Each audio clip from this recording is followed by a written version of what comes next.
कि हम भी जाते, काम हो ना हो मगर उनको इज्जत से पेश आते हैं। जब कोई हमारे ऑफिस पर आ जाता है तो हमारी जिम्मेदारी है कि उसका मान सम्मान रखें। और बहादुर इंसान तो वो है कि चुनाव के बाद वो सबको साथ लेकर चले, वही तो इंसान और नेता बन सकता है। मगर ये किताब इतने बड़े पुराने आदमी हैं और कोई आपके घर को आया तो आप पूछते हैं कि तुमने वोट नहीं दिया। अरे बीजेपी के लोग मेरे पास आकर अपना काम करा कर जाते हैं, मैं कभी उनसे नहीं पूछता हूं कि काम तुमने वोट दिया नहीं दिया। और वो मैं अपना काम कराकर मुझसे कहते हो इसी साहब काम तो हो गया मगर चुनाव में मुकाबला करेंगे। मैंने कहा कि प्यारे तुझे मैं शर्मिंदा होने नहीं दूंगा, फिर हराऊंगा मैदान में।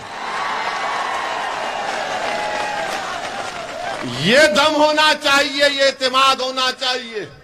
अमीन खान साहब, अब हम आपसे कह रहे हैं कि इंशाअल्लाह ताला आप दोबारा इस विधानसभा से विधायक नहीं बनेंगे इंशाअल्लाह ताला। सुना है कि आप अपने बेटे को तैयार कर रहे हैं। अमीन खान साहब, हम भी अपने बेटों को तैयार कर रहे हैं। इन दोनों के दरमियान से हम भी तैयार कर रहे हैं और ये बेटे तुम्हारे बेटे पर बहुत भारी पड़ेंगे और वही कामयाब होगा इंशाअल्लाह। ये राजा रजवाड़े खत्म हो गए कि बाप के बाद बेटा। अरे जो काबिल होगा, जिसके दिल में अल्लाह का खौफ होगा, जो गरीब और मजलूमों के लिए मर मिटने का जज्बा होगा, जो जालिमों से पंजा आजमाई करेगा, वही गरीबों का नेता बनेगा। वो वक्त जा चुका कि महल में पैदा होने वाला राजा बनेगा।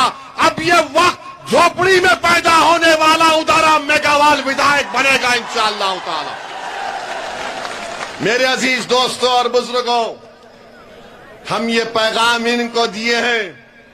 इनका काम यह है कि काम करिए, मगर अब क्या काम करेंगे? अब तो 6 महीने बाकी हैं चुनाव के लिए। जब काम करने का टाइम था तो काम नहीं किए। अब चुनाव आ रहा है तो आज की सभा के बाद, आज के हमारे भाषण के बाद वो गेट पर खड़ कर तुमका इस्तकबाल करेंगे। आजा आजा आजा आजा। अब देखना, आप देखना, हमको फोटो भिजाना। अमीन खान अपने घर के दरवाजे गेट पर खड़ा है, ए आना आना। तो आप उनसे कहना अमीन खान आप चलो ओवैसी की तरफ आओ। अब आओ, हम साथ जा रहे हैं उनके साथ। यही आपकी वोट की ताकत है। यही बात जो हमारे भाई ने कहा कि विकल्प जरूरी है, एक सियासी विकल्प जरूरी है। जब सियासी विकल्प पैदा होगा तो आपकी वोट की, आपके मसाइल की तकालीफ दूर होंगी। मेरे अजीज दोस्तों और बुजुर्गों, एक और बात आपको कहना चाहूंगा अपनी बात को खत्म करने से पहले कि हमारे देश के प्रधानमंत्री नरेंद्र मोदी जब से बने हैं, पिछले